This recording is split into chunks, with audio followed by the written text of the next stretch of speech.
मैं मंच पर आमंत्रित करना चाहता हूँ। उनके लिए मैं 2 शब्द से संबोधन करता हूँ। यह खामोशी और यह खामोशी हमें जीने नहीं देगी, और यह खामोशी हमें जीने नहीं देगी।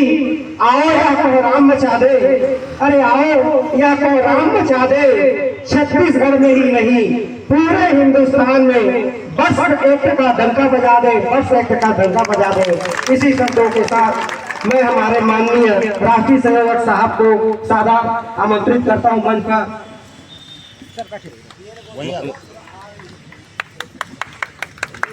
बैठ के भाषण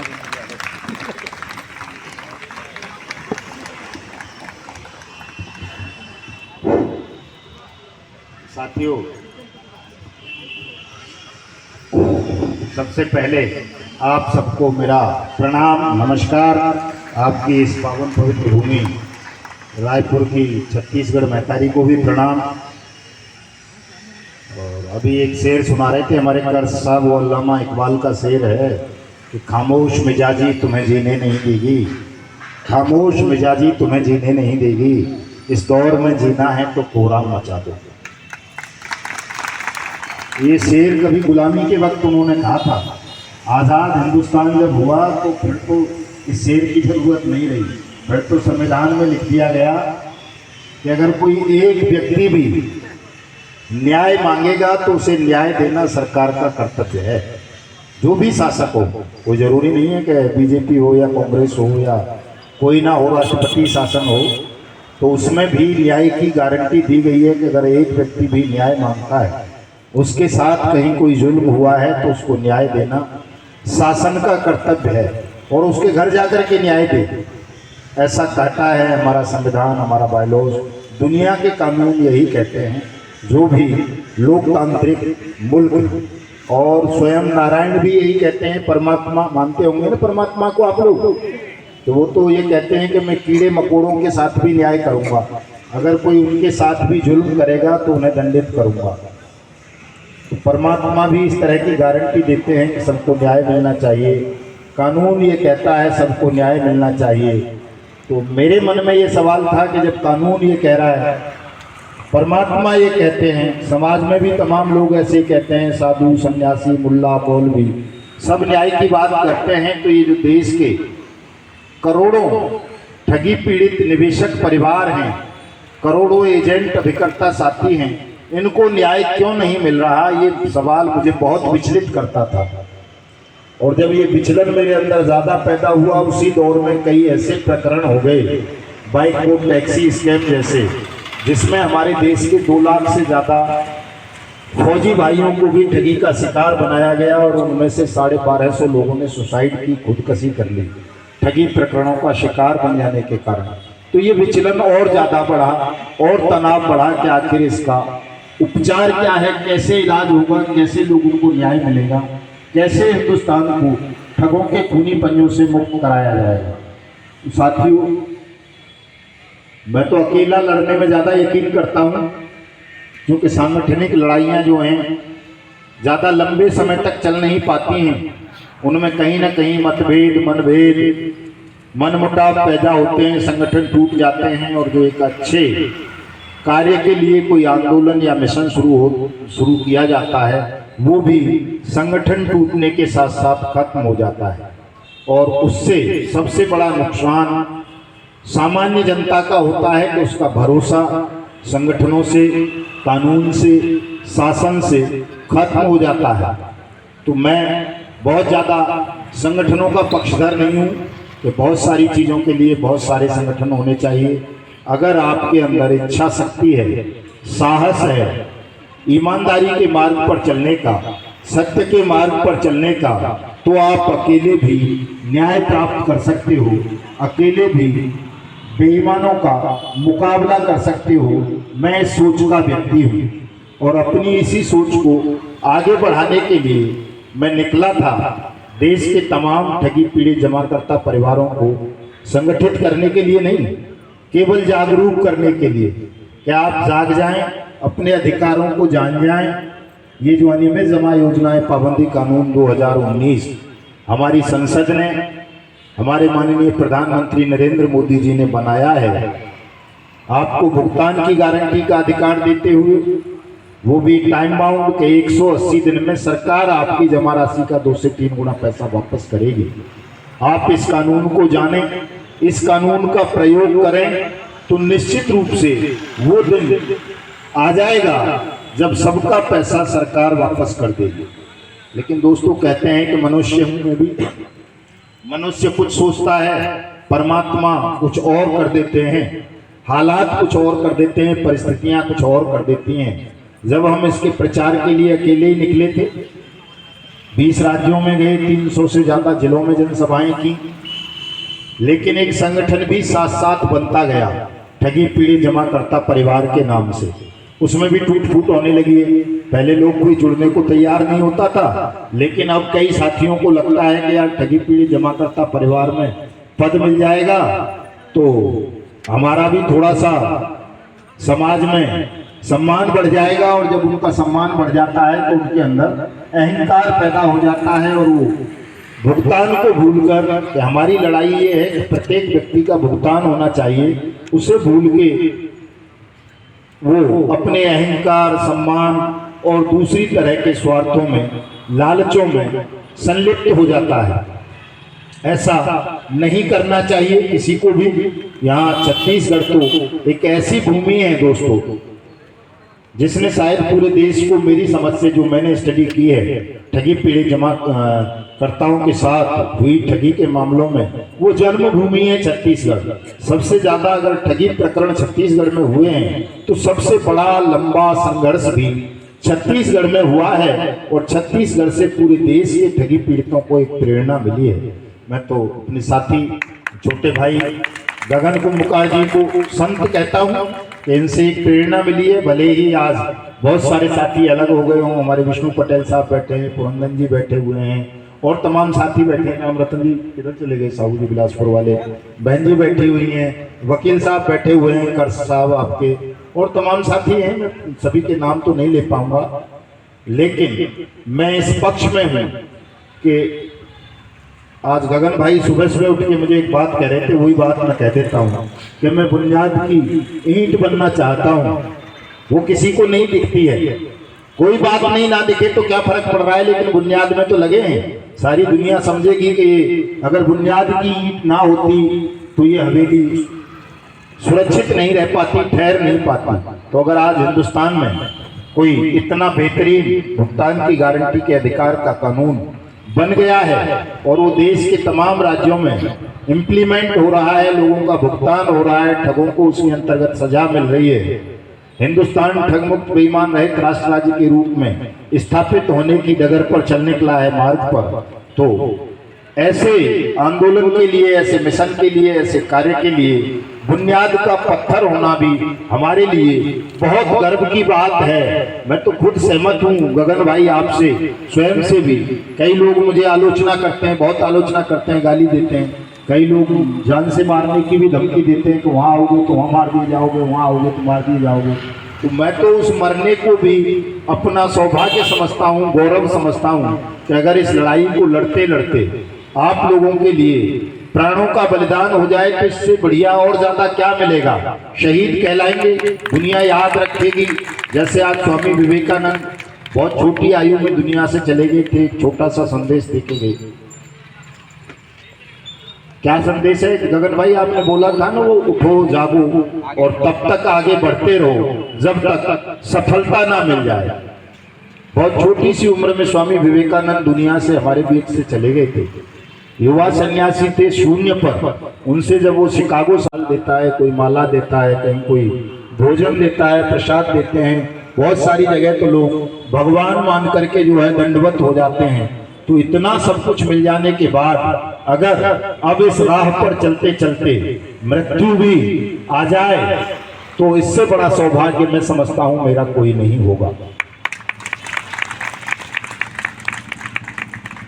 मैं कुछ चीजों के बड़ा सख्त खिलाफ हूं दोस्तों।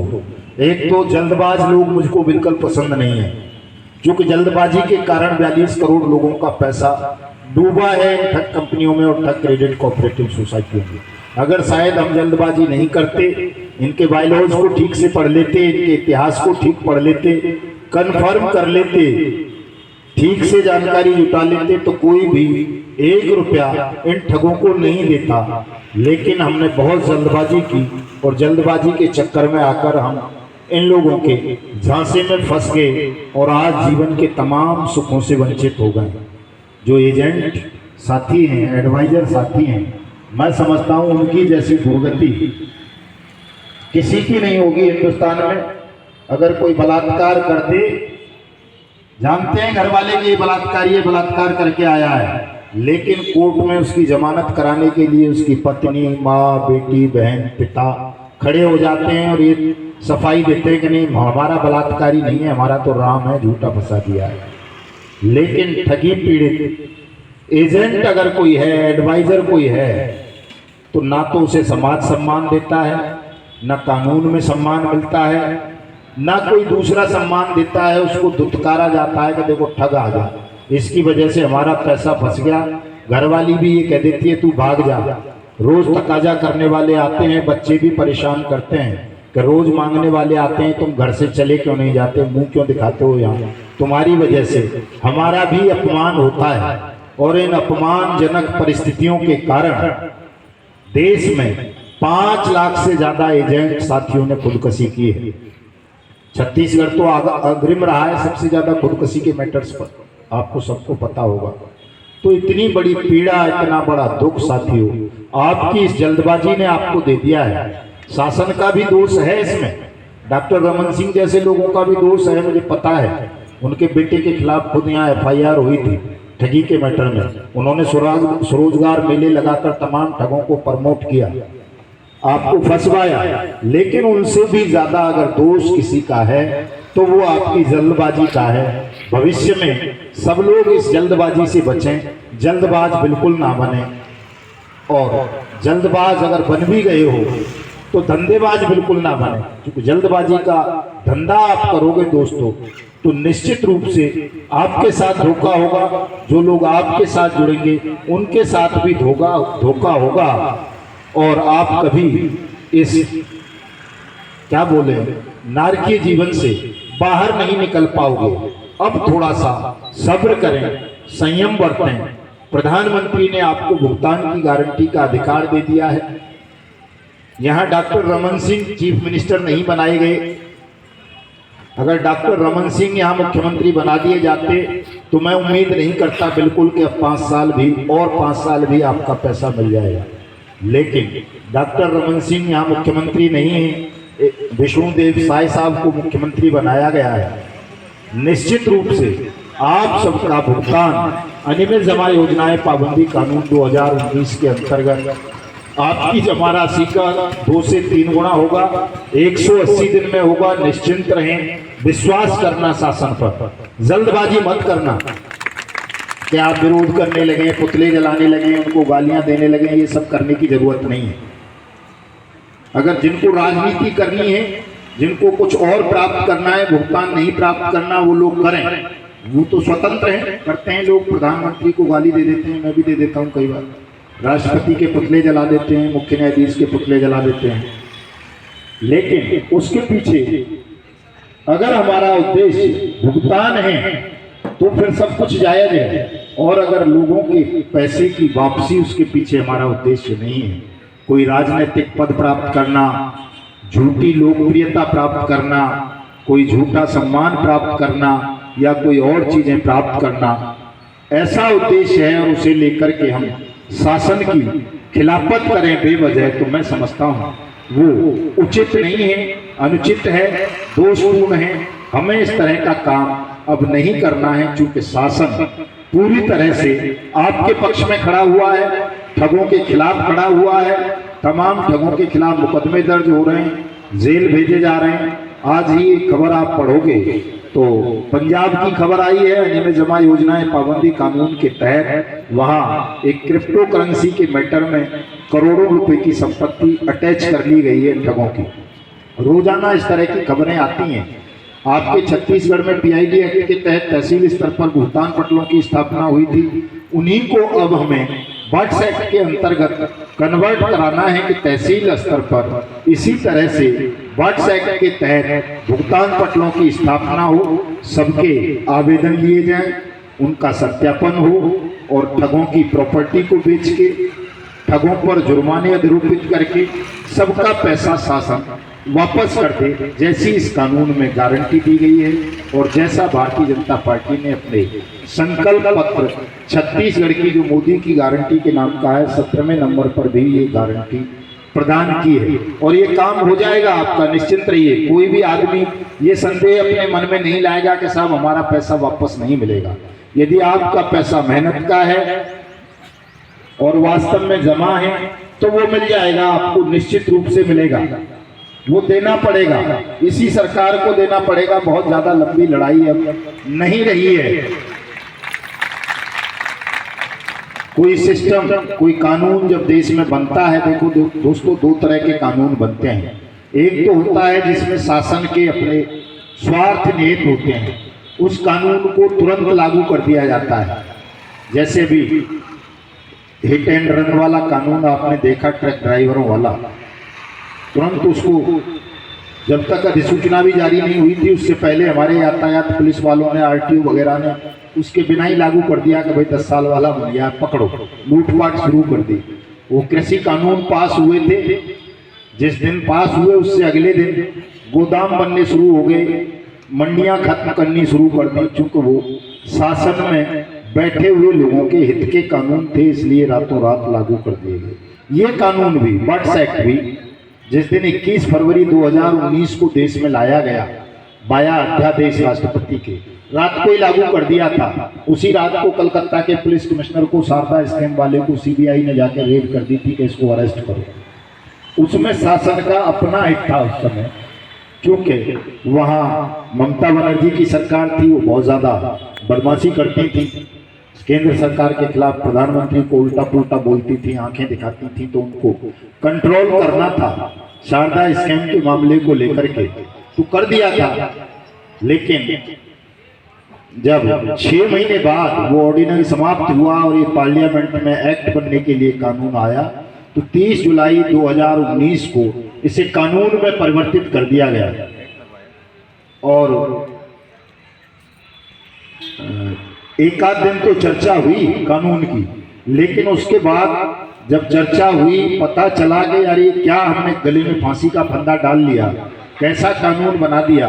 तमाम नेता जेलों में चले जाएंगे, तमाम हीरो हीरोइन और ये क्रिकेटर जो प्रचार करते हैं, कोई पल्स का, कोई सहारा का, ये भी जेल में चले जाएंगे। इस कानून में तो ऐसा प्रोविजन हो गया है जल्दबाजी में, तो इस कानून को डंप कर दिया गया, रद्दी की टोकरी में डाल दिया गया। चूंकि हम पहले से जुड़े हुए थे कानून से, हमारी बहुत लंबी लड़ाई चल रही थी कि कोई कानून बनाया जाए, भुगतान की गारंटी का अधिकार दिया जाए देश के ठगी पीड़ितों को। चूंकि सुप्रीम कोर्ट सहारा इंडिया के मामले में फेल हो चुका था 2012 में, उसके आदेश का पालन नहीं हुआ। पीएसीएल के मामले में 2016 के सुप्रीम कोर्ट के आदेश का पालन नहीं हुआ। तो हमें पता था कि बिना कोई कानून बने, जब तक आप लोगों के लिए भुगतान की गारंटी का कोई कानून नहीं बन जाएगा, तब तक लाख सुप्रीम कोर्ट के फैसले आ जाएं, लाख हाई कोर्ट के फैसले आ जाएं, लाख सेबी पाबंदियां लगा ले, लाख लिक्विडेटर अपॉइंट हो जाएं, लाख पीआईडी एक्ट बना लिए जाएं, आपका भुगतान नहीं होगा। और जब कानून बन गया है तो अब जो भी फैसला आएगा, हाई कोर्ट का आए, सुप्रीम कोर्ट का आए, स्पेशल कोर्ट का आए, लोअर कोर्ट का आए, सब मानना पड़ेगा, क्योंकि ये फैसला अब आपके लिए कानून सम्मत होगा। किसी कोर्ट की दया पर या विवेकाधिकार पर निर्भर नहीं होगा कि सुप्रीम कोर्ट दया करके कह दे सेबी को कि तू पैसा बांट दे। अब ऐसा नहीं है, वो दया नहीं है, अब ये आपका अधिकार है। सुप्रीम कोर्ट ने जो पीएसीएल पल्स के मामले में 2016 में फैसला दिया, वो कोई कानून सम्मत फैसला नहीं था, क्योंकि सेबी कोई भुगतान एजेंसी नहीं है। अभी सहारा के मामले में दे दिया है सीआरसी पोर्टल वाला 5000 करोड़ वाला, वो भी दया से दिया हुआ फैसला है, विवेकाधिकार का एक तरह से कहें तो वो दुरुपयोग करते हुए सुप्रीम कोर्ट ने ऐसा फैसला दिया है, वो कोई कानून सम्मत फैसले नहीं थे। तो दया होती है। आप मुझसे कहें मदन लाल जी कृपा कर दो छत्तीसगढ़ आ जाओ, तो मेरे मन में आएगा तो आ जाऊंगा, नहीं आएगा तो नहीं आऊंगा, हाँ करके भी नहीं आऊंगा। तो दया तो किसी की मांगनी ही नहीं चाहिए हमें कभी भी। दया मांगना मैं समझता हूं सबसे घृणित काम है। दया मत मांगो अगर आपके अंदर इंसानियत है, साहस है और परिश्रम से प्राप्त भोजन आप करते हो तो आपको किसी की भी दया नहीं मांगनी चाहिए। मैंने भी नहीं मांगी कभी, मैंने नरेंद्र मोदी जी की दया नहीं मांगी। मैंने बहुत खिलाफत की है, आपने देखा होगा। मेरे खिलाफ जो है गोली मारने तक के आदेश करवा दिए उन्होंने, गोली मार दो नहीं तो ये जो है देश में इस कानून को लेकर बगावत करवा देगा।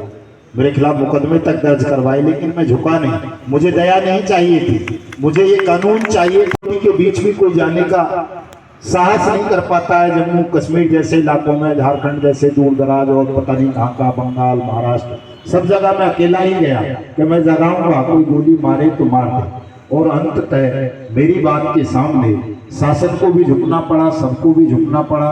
और आज भी मैं किसी के लिए, अपने लिए कोई दया नहीं मांग रहा शासन से। केवल ये कहता हूं कि ये आपकी ड्यूटी है, कर्तव्य है, जनता के साथ न्याय करो। आपने कानून बना दिया है, कानून की कुर्सी पर बैठकर अगर आप ही कानून का पालन नहीं करोगे तो फिर सामान्य जनता कैसे कानून की इज्जत करेगी, क्यों किसी कानून को मानेगी। इसलिए इनका जल्दी से जल्दी अविलंब भुगतान करो। और हमारी बात को अब तमाम शासन ने समझ लिया, तमाम राज्यों की सरकारों ने समझ लिया, स्वयं प्रधानमंत्री की समझ में आ गया कि बात बिल्कुल ठीक है, हमें ये कर देना चाहिए। तो साथियों, अब जो मैं समझता हूं 30 जनवरी को जब आप तमाम लोग जो दिल्ली आ सकते हैं दिल्ली आएंगे, प्रधानमंत्री जी का धन्यवाद ज्ञापित करेंगे, भुगतान की गारंटी का अधिकार देने के लिए उनका आभार व्यक्त करेंगे। और जहां जिस राज्य में या जिस जिले में इस कानून के अंतर्गत भुगतान नहीं हो रहे, भुगतान पटलों की स्थापना नहीं हुई है, उनकी शिकायत सीधे प्रधानमंत्री को करेंगे। 30 जनवरी को गांधी जी का शहादत दिवस भी होता है, चूंकि हमने सत्य और अहिंसा के मार्ग से ये लड़ाई लड़ी है, इसलिए जनवरी को। और जो दिल्ली नहीं आ सकते हैं वो